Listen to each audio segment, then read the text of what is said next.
In this video, we will discuss the aging changes that you may encounter in the cells, the respiratory system, and the cardiovascular system. This video will provide an overview of aging in these three systems. For more details, you will want to refer to your textbook. As we age, the total number of functional cells in our body will decrease. Muscle and bone mass will decrease, and this will lead to a decrease also in lean body mass. With this decrease in lean body mass will come an increased proportional amount of fat within our bodies.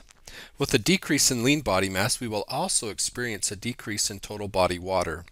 This in turn will make older adults much more susceptible to dehydration. Many aging changes occur to our respiratory system. Changes to the connective tissue of the nose leads to a tipping of the nose downward. Older adults are also more likely to breathe through their mouths, which may contribute to snoring and possibly obstructive sleep apnea. The mucus in the nose of older adults becomes more dry, leading to the feeling of continual nasal stuffiness.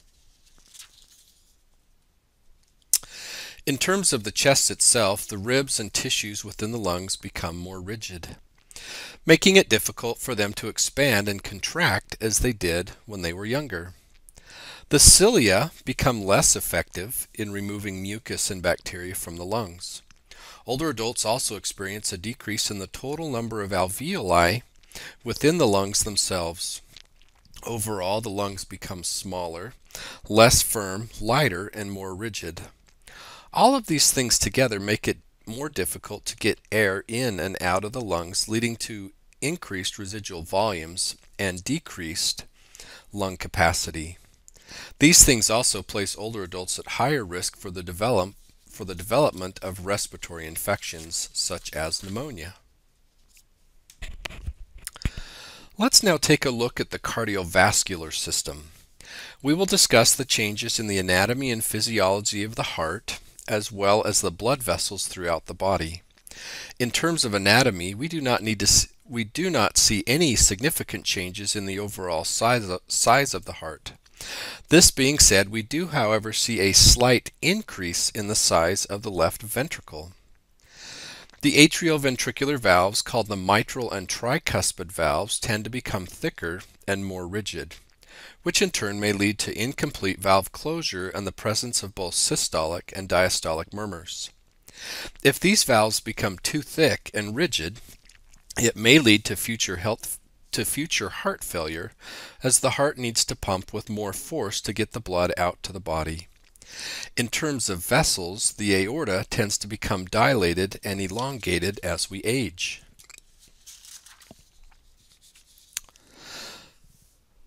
Let's look at the changes in the physiology of the cardiovascular system with aging. In order to understand the physiology, it is important to understand a few key terms. The first is that of cardiac output. Cardiac output is the volume of blood the heart is able to pump from the left ventricle to the body every minute. The cardiac output is determined by the heart rate and the stroke volume. The stroke volume is the volume of blood pumped out with each beat. Looking at this diagram, we also see several factors affecting the heart rate as well as several factors affecting the stroke volume. We've already discussed that the overall size of the heart does not increase with age, but we do have a slight increase in the size of the left ventricle. We do experience a change in the contractility of the heart. This decreases the ability of the left ventricle to contract, leading to a slightly decreased stroke volume. It also will take longer for the ventricle to fill and empty. This decrease in contractility, or in other terms, the strength of contraction, leads to a decrease in overall cardiac output. This is not normally problematic unless the patient is under stress, such as when doing increased physical activity. Continuing to exercise throughout your lifetime will diminish the negative effects significantly. This diagram depicts the conduction pathway of the heart. As we age, the pacemaker cells which carry electrical impulses throughout the heart decrease in number and become more irregular. This may lead to increased myocardial irritability and an increased likelihood of the development of arrhythmias. Here is an example of what an arrhythmia may look like on an EKG. The top tracing is normal, whereas the bottom is an arrhythmia termed atrial fibrillation. I would not classify atrial fibrillation as a normal finding in an older adult, yet it does happen quite commonly. As we age, our blood vessels tend to become more rigid and apt to develop atherosclerosis. As you can see in this diagram, an atherosclerotic vessel is significantly more narrow than a normal healthy artery. This places older adults at risk for the development of heart attacks and strokes. With the increased rigidity of the vessels, older adults are also more likely to develop chronic hypertension.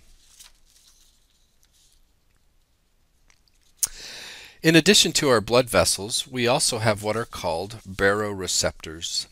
These baroreceptors sense changes in blood pressure and then signal the body to either contract or relax the blood vessels depending on the body's needs. In older adults, these receptors do not respond as quickly as they would in a younger person. This leads to the possibility of the development of postural hypotension. For example, when you go from a sitting to a standing position, our baroreceptors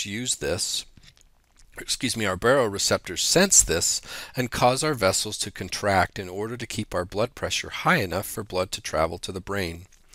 In an older adult, these receptors may be slow to respond, leading to a significant decrease in blood pressure and blood to the brain. This could lead to dizziness and falls in the older adult. It is for this reason that we should always encourage older adults to sit before they stand and then to stand slowly. This concludes our video lecture on the cells, the respiratory system, and the cardiovascular system.